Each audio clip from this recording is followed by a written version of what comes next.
Hey friends, it's time for another special guest. So usually I like to interview my special guests when I'm out in some beautiful location, but it's the dead of winter right now, and I'm just not spending that much time outside, except when I'm skiing, and I'm not seeing a ton of friends that don't live in Colorado because I feel like they come visit for hiking, we meet up for hiking, whatever. So today we're just doing a Zoom interview, but I hope that you guys will find it just as riveting. This is the AT in my background. I wish I was on the AT right now. I'm not. I'm just, sitting inside in Colorado while it's snowing outside.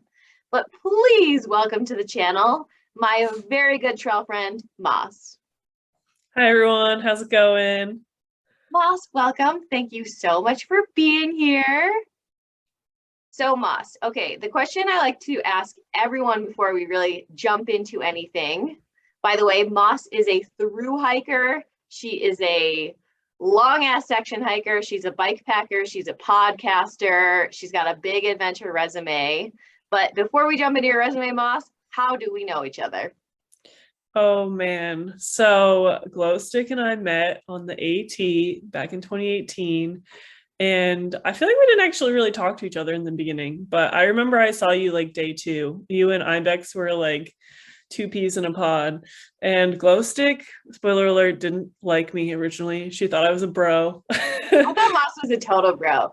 Well, because I talked to Moss's OG hiking partner, Jill, and like it just seemed like Jill was like doing these big miles and like wanted to push it and whatever. And then I was just like, I'm more of a smiles over miles kind of person. Always have been, always will be, I'm sure. And so I was like, I'm not gonna get to know these bros. Like they're gonna be like so far ahead of me. Like we're not really gonna be friends. But yeah, so I'm not, for the record, I am not a huge bro. I'm a mid bro. Like I'm not super casual, but I wouldn't say I'm trying to pull 30s every day. But yeah, we ended up meeting back up in like Pennsylvania, I think. And it was a fast friendship after that. So Yeah, you ended up hiking with my family through Pennsylvania for I think like a week. mhm. Yeah, and then I was like away from my trail family in New Jersey, and Moss and I and a few other people just formed a tramley for New Jersey. So I think that's really where we became like good friends. So New Jersey is not a very long state, but it's like big in my memory because it was just so much fun there hiking through with the group that we hiked with. So I don't know about you, but like lots of love for New Jersey. Yeah, I don't know. It's like I have such nostalgia for that group because like I mean I don't really message them ever or very often, but I just have such fond memories of that week. And then yeah, we ended up finishing, I think we did New Hampshire and Maine together. So Yeah, it's trail relationships are kind of funny like that. Like, you might become friends with someone at one point in the trail and not see them for ages, and then they'll pop back up. And I don't know, that was one of my favorite things about trail is just like running into friends here and there and everywhere. But we yeah. definitely kept in touch since the AT. Moss is one of my close, like, family members that I talk to really constantly, almost every day on Marco Polo. So Oh my I God, thought it Marco was Polo keeps me sane. I know, same. So I thought it was finally time to bring her on the channel. And Moss has actually appeared in a couple of other episodes, but we've never done a proper sit down introduction chat with her. So today is the day. I'm so stoked. Let's bring it on. All right, Moss, give us your adventure resume. Okay, so prior to the Appalachian Trail, I did actually work in Alaska for a season doing horseback riding tours. So cool. And so I like to add that to my adventure resume because I think that was like the time when I really realized like I can actually do things and be away from home for a long time and like enjoy the Suckfest a little bit because it rained pretty much every day there too. Were you in college at that time? I had just graduated. Oh, you were done already. Mm-hmm. And I think I was there for almost 6 months. Cool. So, and so I've done like a lot of road tripping. I drove all the way out there and back. I hiked the Appalachian Trail in 2018 northbound. And then in 2019, I bike packed the Great Divide mountain bike route, which basically crisscrosses the Continental Divide trail. And then last year, Ibex, who is also part of our family, and I and a couple of other people, we attempted to southbound the PCT. We got about 1,100 miles, and all sorts of things happened. There was fires in NorCal. We got into the Sierras. There was fires in SoCal. So we just kind of like threw our hands up and we're like, all right, I'm going home. Like there's not really much trail to walk. So hopefully in the next couple of years, I will be able to finish that trail, maybe. Fingers crossed. Okay, so I haven't heard much about this like Horse Alaska thing that you've done. Can you talk a little bit more about that? Like, where were you? Like, what were you exactly doing? How did you get into that? Yeah, so I really wanted to do some seasonal work, and I worked for this company called Alaska Excursion. So they are in Southeast Alaska. So it's more like Canada than Alaska. And we were working with the cruise ships. So the cruise tourists would come in for the day and like we would take them on tours. And so I don't really know. I just wanted to go to Alaska, really was the biggest thing. And I was like, okay, what can I do? What are my skills? And I had a horseback riding background and I also drive buses. So they have both of those things in their programs. So I was basically living in a cabin in the woods, no electricity or running water in my cabin. But we had like a separate kitchen area and showers, so we weren't roughing it too much. But we were literally right on the property. So like the horses were like 20 feet from our cabins. Like they were there was no cell phone service unless you like drove into town. And so yeah, we would just do horseback riding tours, and it was really hard. Honestly, it was probably easier than some tour companies. Some tour companies, it's like you're working like 18 hours a day, but ours was pretty much like 12 hours a day. And yeah, I met a lot of people, and there's always some pony drama. Like it's really interesting working with tourists, because I'm sure. Yeah, that's gotta be tough, honestly. I also, okay, I don't want to generalize, but I feel like cruise ship tourists are like kind of a lot different than other tourists. Like I feel like they almost like expect everything to be like weighted on them hand and foot. I don't know. Maybe I shouldn't say that. I don't want to offend anyone, but it was definitely like different than like travelers that I've seen in the mainland. So interesting. Did you ever see any grizzly bears while you were there? There were no grizzly bears where I was. We did see a black bear, and brown bear. But that was very funny. They're like, okay, like again, like the tourist thing, I would always have tourists be like we would like ride by this like stream and they'd be like, wow, I'm really surprised like there's no bear there. And I'm like, have you seen how many buses have been driving through here? Like there's like 20 people on horseback. Like, yes, there's just going to be a trophy bear just like waiting for you to like ride on by while it's like munching on a salmon. Like, I don't know. Yeah, expectations maybe not meeting reality. Yeah. I was like, yeah, shucks, I wonder where that bear is. Let me just conjure it up for you. Yeah. And I'm like, you probably don't want a bear here. Like, most likely the horses are fine, but like, do you really want to be on the one that's like galloping on back home with you behind it? Slow horse, the spooked horse. Yeah, probably not. Well, cool. That sounds really awesome. Okay. Let's get into the AT stuff. I always love asking people questions about the AT, seeing if their answers are different than mine, all that good stuff. So what led you to the AT? Like, how did you find yourself doing a thru hike of the AT? I don't even know. I just feel like at some point it just got put on like this arbitrary bucket list that I had. Like, I think it was an assignment in high school where we had to like make a bucket list. And I think I just really started thinking about it like senior year of high school, pretty much all through college. There was one point in college where I was like thinking about just like quitting and like going to hike. And then I was like, no, you need to like, finish your degree. And so yeah, it was just something that I had been like really thinking of and like dreaming of doing. I had no backpacking experience, but I wanted to learn how to backpack, and I figured that was like the best way to do it is to thru hike. Well, I'm sure that you learned a lot while you were out there. Yeah, as we all do. And again, like Alaska, I feel like really helped set me up, like being away from home, and I like was slowly starting to acquire gear. So like I did a couple of like overnights and like even just like car camping and like sleeping in my tent and stuff. So I don't know, that's kind of how it started. I was just like slowly acquiring gear for like 2 or 3 years, just like really dreaming about it. So Nice. So did that meet expectation? Did it live up to your dreams? oh my God, I loved it. I don't like, there was definitely some hard days on the trail, but I was never like sad, like fully sad or angry or like, I don't know. There was like, I think there was only one point actually at the halfway point. There's like this saying where it's like, you either feel like you only have 1100 miles left or you still have 1100 miles left. Oh, I've never And heard that. I like for some reason that day I was like, oh shit, I still have 1100 miles left. Like, how am I gonna do this? Like, this is taking for me forever. I was the opposite. I was already like, it's going by too fast. Yeah, and like for the most part, that was my experience on the trails that I really loved it. But at that halfway point, I was having a little bit of like, wow, this is a long time.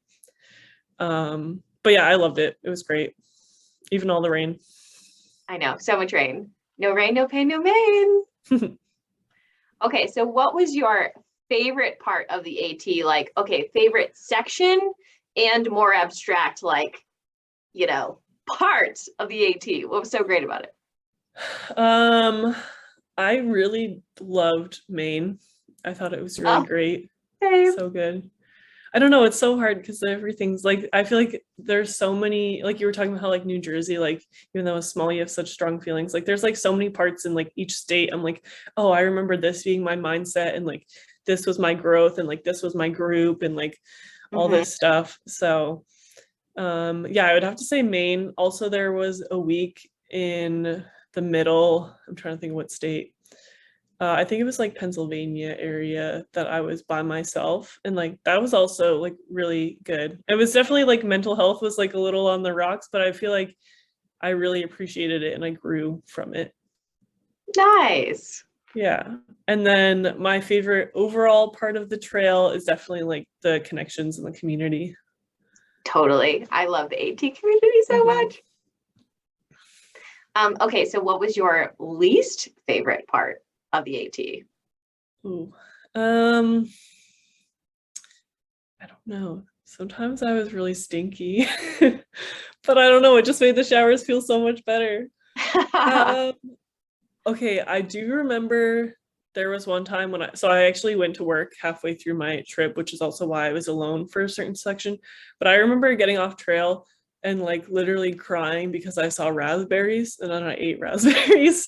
So I guess maybe my I feel least like favorite. berry picking on the trail. So maybe my least favorite part was like the nutritional aspect, which is also on me. I could do better, but I feel like I did really miss like having real food.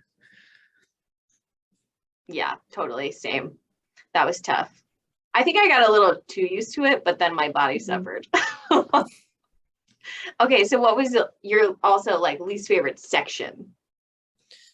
Um, I don't know. I feel like it was all so good. Oh, you know what? Okay, this is like very contradictory, but the whites kind of. I didn't love the whites either. They were really freaking hard. I feel like for me it was like the logistics. I just caught and I understand why it's there. It's very high use area, but I just kept on getting like a wall put at left and right. I feel like I had to night hike so many nights during the whites because I just like would get somewhere and get turned away and I don't know. It was just like I was just ready to like be free again where I could camp pretty much wherever I wanted to camp and it is what it is. Can you explain to the people who don't know about the rules in the White Mountains, like what you mean by that? Yeah, so I guess I don't know all the rules specifically, but so there are huts, and this is where like a lot of people will pay to stay. But for through hikers, you can kind of get a pass where I think they house up to like 2 or 3 people, and you can stay for the night, and you get like in exchange for like a little bit of your labor, you can sleep on the floor and you can like do dishes and stuff like that. And then there's a lot of sites that you have to pay for. I think they're like 10 or $15. And then also a lot of the sites are not on the PC or not on the PCT, not on the AT. So you have to like hike, I don't know, maybe like a mile or two off trail to get to them. And so there was a little bit of miscommunication. There was a couple times where we thought we were able to stay at a hut or like we got to a hut and it was like 8 p.m. and they were just like, sorry, see ya. And so we just had to keep going up and over. I think it was Madison, to get ourselves out of there rather than like backtracking the 5 miles to get to a campsite. And you're on for a lot of it, you're on high alpine areas. So you have to like, if you are going to those side campsites, you're losing a lot of elevation to then have to like come back up. So yeah, so unlike most of the rest of the AT, you can't just stealth camp, like find a campsite anywhere you want. You have to stay at designated campsites, which you have to pay for. And then there are these Appalachian Mountain Club huts that people pay like $200 a night to stay in bunk beds. They book them like at least a year in advance, I think even farther than that. But occasionally they'll have a couple of openings, and when they have openings, they will let thru-hikers stay there in exchange for doing some work. But it's like kind of a first come, first serve kind of thing. You got to be there at the right time. Sometimes they're not sure if they have openings or not, so they might have you hang around and see.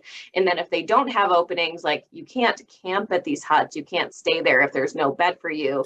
You got to hike on. And then often the campsites that you have to hike to are like several miles away, and you got to be careful. You can't just camp anywhere because the ecosystem up there is pretty fragile. So it's just a whole thing. There's a lot of rules, whereas for most of the rest of the AT, you're just kind of free to camp wherever. You can just, stop whenever you feel like it in the day. It's no big deal. So it's just kind of a culture shock to go into the whites where there's like so many rules.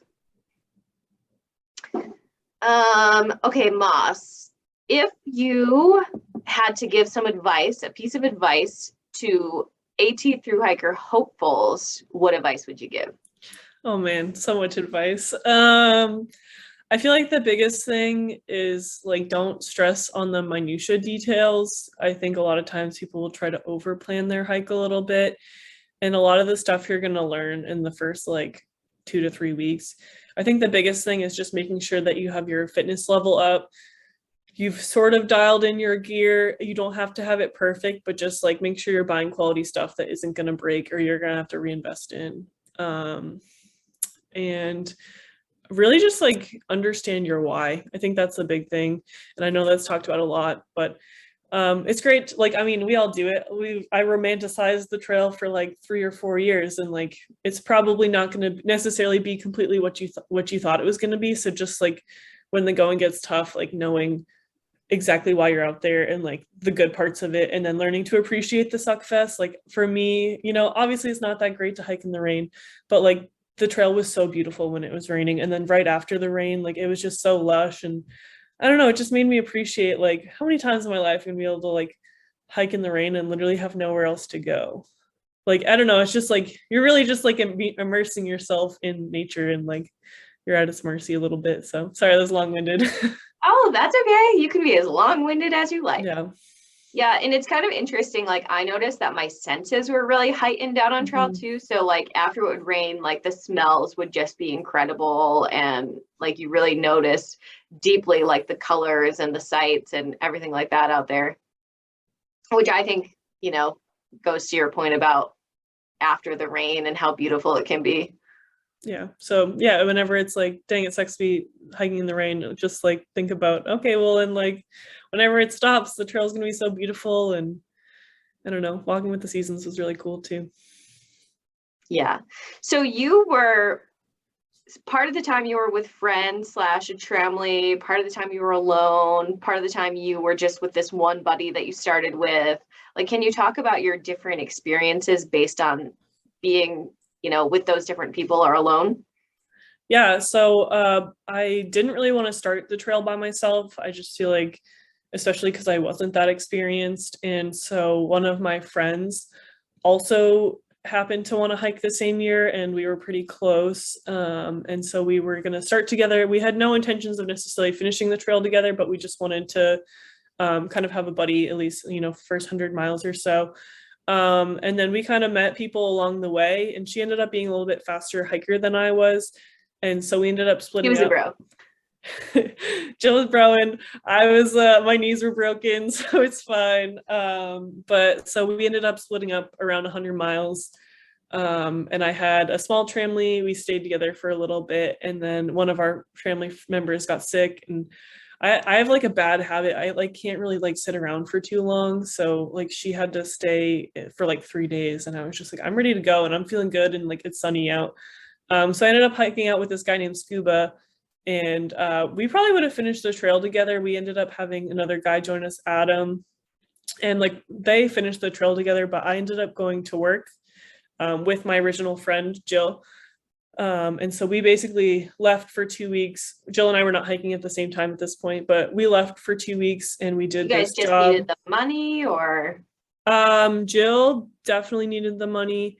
I kind of signed up because I thought we would maybe be hiking together and I like figured it would just make sense if we were both doing it. And like honestly, I probably needed the money too because I came back and like had no money. So but it was definitely a very weird culture shock to go to like a high intensity job for 2 weeks and then come back. And so when I came back, there was no one on the trail, but there was all these people that were like behind or ahead of me that I had met in the beginning. So I was by myself for about a week and I like kind of like I hung out with some random people. And then that's kind of when I met up with Glowstick and we had our New Jersey tramily. And then everyone had to go to festivals or like everyone had events. And so then I was kind of by myself, I think, for a little bit. And then I don't even know, like I had a couple of random people that I hiked with here and there, like Raskolnikov. I hiked with him off and on for like a couple 100 miles. And then yeah, I don't know, some point I met back with some of that original trail family in the beginning that I had to leave, and then Glowstick and we ended up meeting together. So it was kind of a very hodgepodge experience, but I kind of liked it because I feel like I was able to meet more people and like see people that I hadn't seen since the beginning.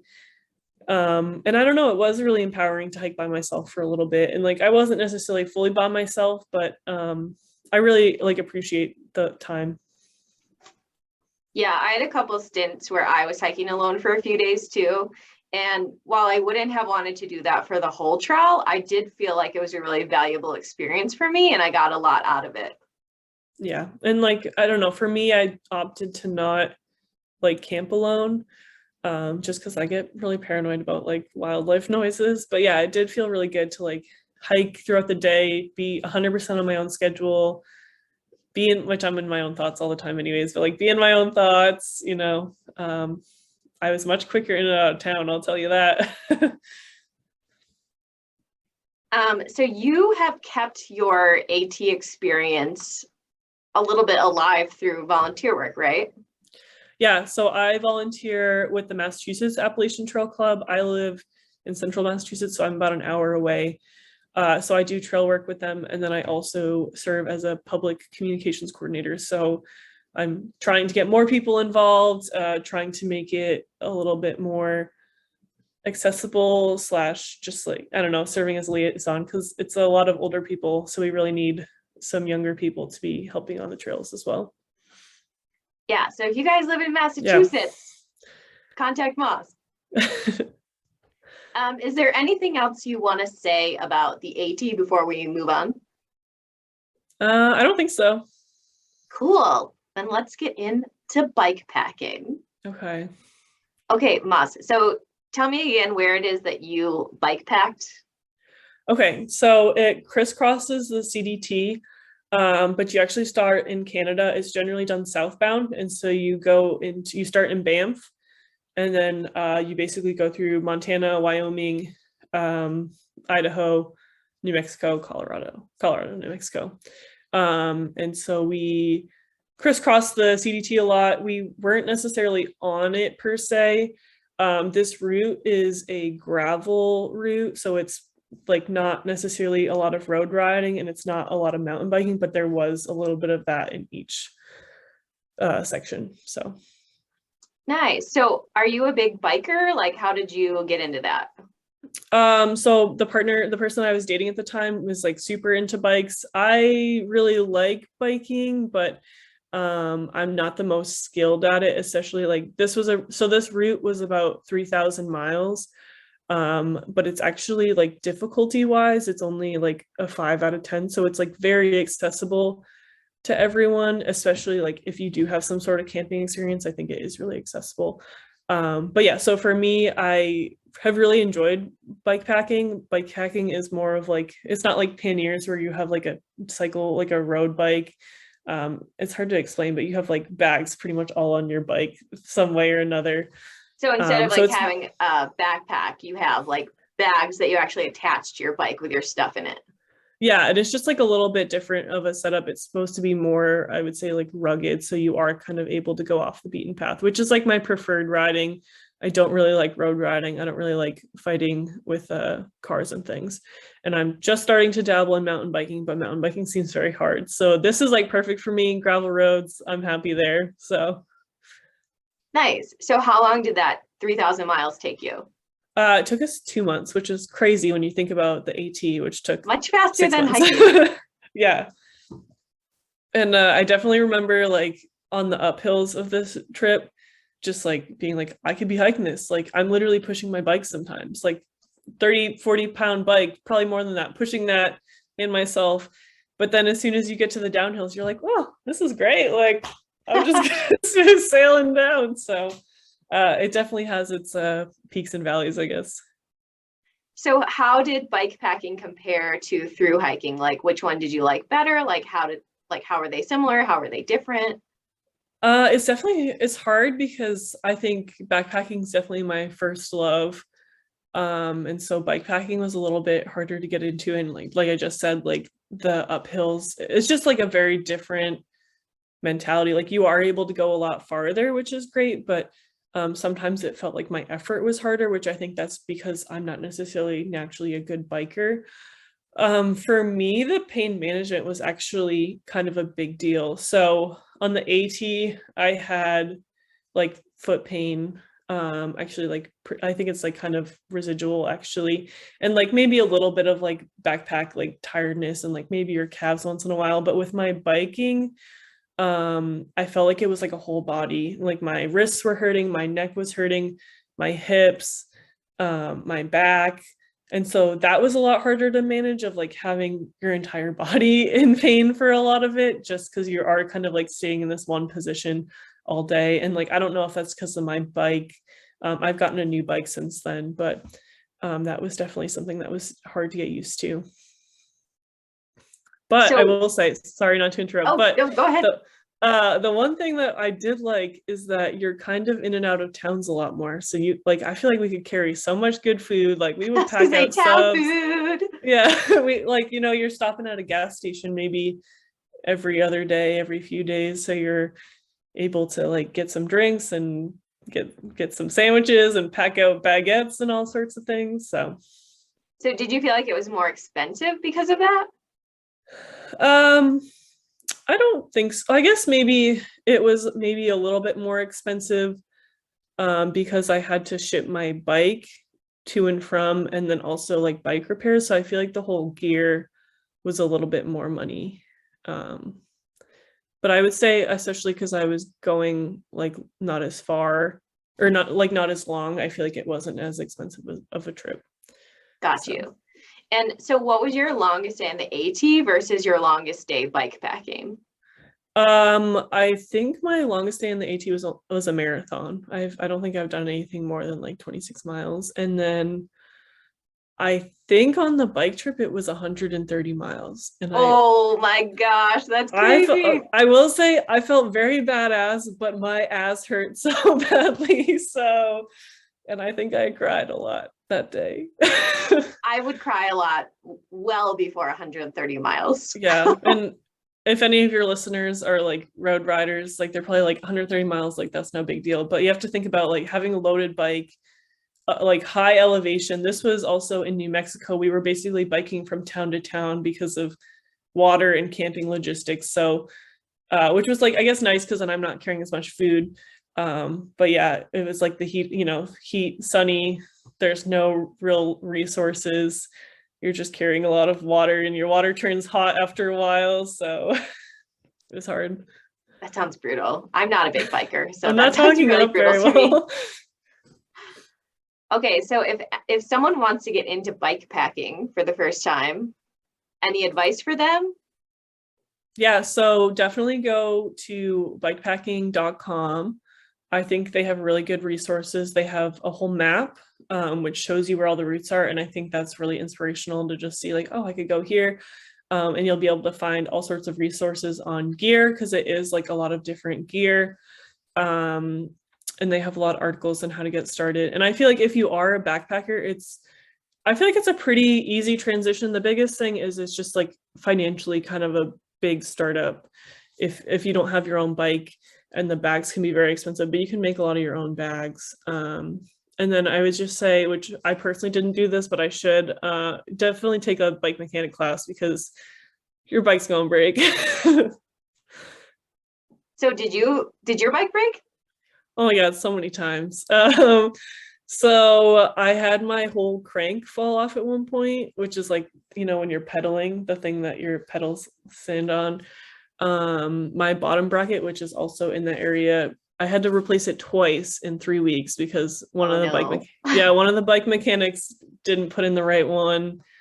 And then I had just some general tune-ups. I only got one flat tire and it was the second to last day so of the whole trip. So but that's because I drove through some brambles, so that was my own fault.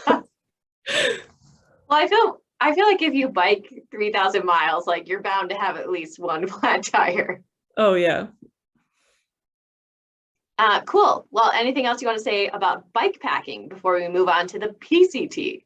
Okay. I will say, I know I didn't talk it up very much, but I did enjoy it. It's just that I feel like it was definitely a different mental game, but it was really great. Nice. Okay. PCT, you went out last summer 2021, as a southbound thru-hiker hopeful, correct? Mm-hmm. But you didn't make the whole way. What happened? Okay, so, well, let's just start at the beginning. So this is Ibex, which is also our friend, and then Dory and Boy Band. We were all together, which was really great to have a group tramily that was like already established. We all knew each other. We all liked each other. And so you all planned to go out there together. Yeah. And so we opted for southbound, actually mainly because of COVID. We wanted to make sure we were going to get vaccinated before then. But we didn't do that much research about Sobo. And so we started about 2 weeks too early. But also I don't understand how Sobo works because, if you start too early, you're going to be in the snow. If you start too late, you're going to hit the snow in this year. So I don't know how to PCT, obviously.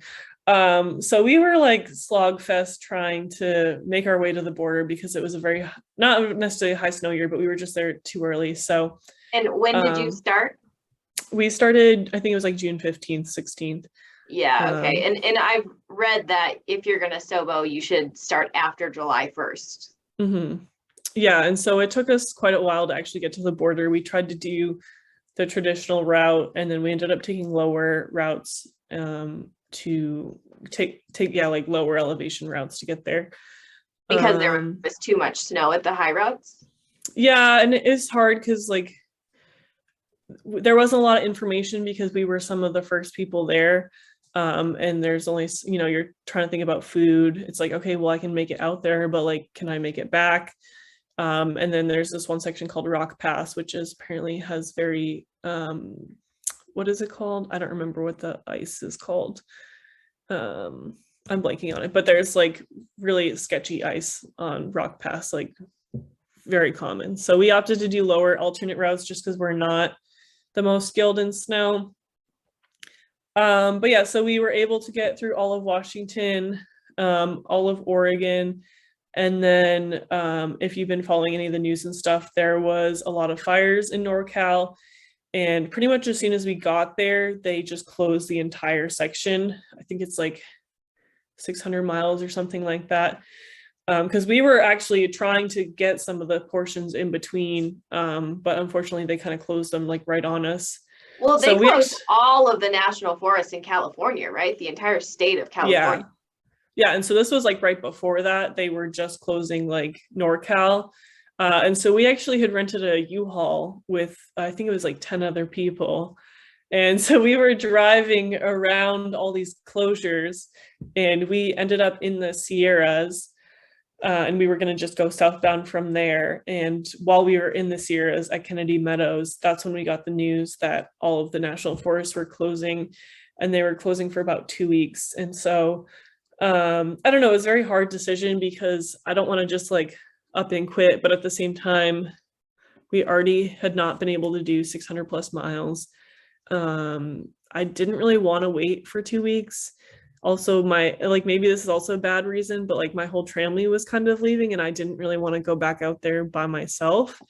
And I didn't want to be the person that was out there when you're not supposed to be out there. Yeah, I yeah. just would not feel good about that.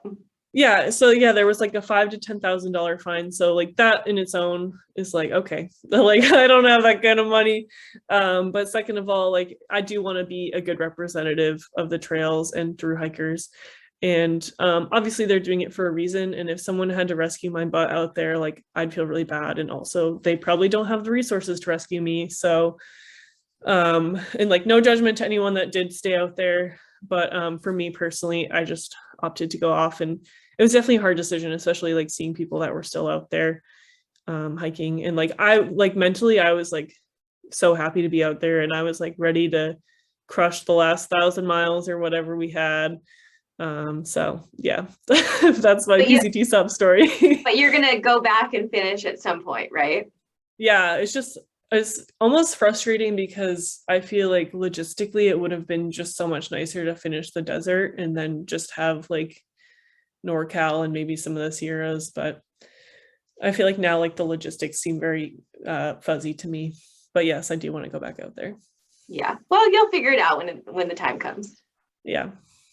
Okay, so you were northbound on the AT, southbound on the PCT.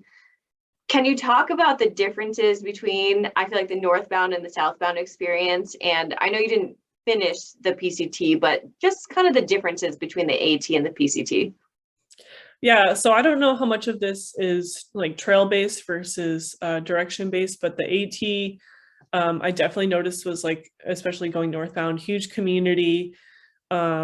Also, I think the accessibility on the trail is a lot easier. So you were getting a lot more like weekenders and like kind of randos on the AT.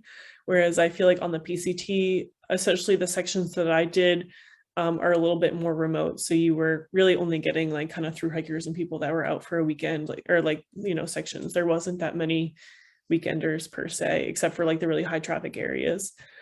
For me on the PCT, I feel like Sobo was definitely a lot quieter. Like, especially when we started, we didn't really see that many people for the first like 2 or 3 weeks. And I don't know if this is because we already had a tramline, but I feel like it was harder for us to like make really good connections. And I also feel like the PCT, okay, sorry, any PCTers, but I do think the PCTers are a little bit of mile crushers. Oh, gross. Yeah, and so I feel like a lot of the PCT Sobo mentality was also that, because you are trying to get those timelines. And by the time we were seeing no bowers, they were pretty consistently doing 30-mile days. I don't know how they did it. I think 20 to like 25 is like my sweet spot on the PCT. So I'm trying to think of any other differences. I don't know. It was definitely, and also I don't know if it was like COVID year and stuff like that, if we were getting a little bit different, but like most of the communities didn't seem to be any different from that at all. So yeah. Gotcha. Did you have a favorite section of the PCT from the part that you did do? Okay, so this is my favorite, but also most scared section. So we did, I think it's Stehekin, I think it was to White's Pass. There's like 100 miles there, and that is like the most alone and wild, like wilderness wise, I've ever seen. Again, we didn't see anyone else. There was one other hiker that was in like not in our group that we saw. And this is like a 120-mile section. It didn't really look like there was any side trails, and this was still when it was like really peak snow. So we were just like, we're going in here and we have no idea where we're getting into. but yeah, it was just like so beautiful with the snow. It was like very wild and remote. And something odd that I noticed was that there was like no flight patterns over that section of trail either. Like, so like you really just had like no noise pollution or anything. But it was very odd. There was like 4 or 5 days in, there was like somewhere where there was a cross section of trails, and we just saw like 150 people or something like that in like one day. And we were like, where did you all come from? And they're like, what do you mean? I'm like, I haven't seen anyone in 4 days. Like, where Must are be you? like a people? popular trailhead near there or something. Yeah, it was just like wild. But yeah, that was definitely my favorite section. Very cool. Well, I hope you're able to get back to the PCT at some point and finish. Okay, Moss, next question. You have recently started a podcast on a quite unique topic. Tell us about that. Okay, so I've started a podcast called Shit We Do Outdoors. Excuse me. And so this podcast is a little bit of entertainment, education, and empowerment. So our entertainment is poop stories, which Glowstick doesn't like poop stories, but I do. True. I think they're really funny. And so it's not necessarily just about backpacking. I do really want to make it more all-encompassing to the outdoor industry. But there is going to be a little bit of poop stories, and a lot of poop stories, right? Like that is the podcast. I'm trying to back off on the poop stories a little bit, so it's not like the whole thing.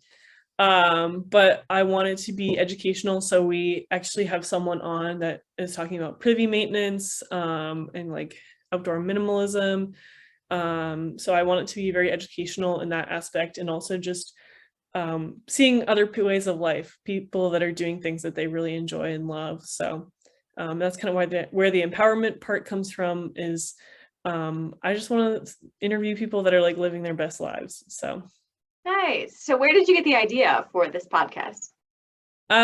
So on all of my through hikes, I have done, or I like poop is a very big topic of conversation. Boss loves to talk about. Oh my god! So on the AT, I was dubbed the Privy Princess. TMI, but I would poop 3 times a day. So I have a lot of poop stories, and I think that poop stories are really entertaining. On the PCT, we had like this whole poop game that we were doing, and I was like counting and stats my poops. So I'm very sad I didn't finish, even just for the stats, you know? Yes, this is the one and only time there will ever be anything about poop on my channel. But yeah, so I guess like personally for me, I just find it very entertaining, and I think it's like a really good way to like lighten the mood and connect with the community, because I feel like I'm trying to develop like my art business, but I also still wanted to have, outside of like volunteering with AT, kind of like this trail community thing. But yeah, so we talk about poop there. Are you looking for like interviewees on certain topics or anything like that? Yeah, I'm always looking for interviewees. Specifically, I'm on the hunt for someone that is like a gastroenterologist, or someone that's familiar with wildlife scat ID. But also, if you just have an entertaining story, or if you think that you have a platform that you really want to share or anything, I'd love to hear it as well. Yeah. Can you say the name of the podcast again? Yes, it's Shit We Do Outdoors.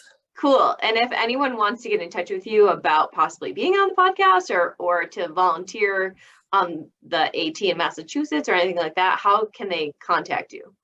Yeah, so for the podcast, you can send me an email at shitoutdoorspod@gmail.com, or you can follow me on Instagram at shitoutdoorspod, and you can just DM me from there. I also have a website, so I'm sure if you just Google Shit Outdoors Podcast or Shit We Do Outdoors Podcast, it'll come up.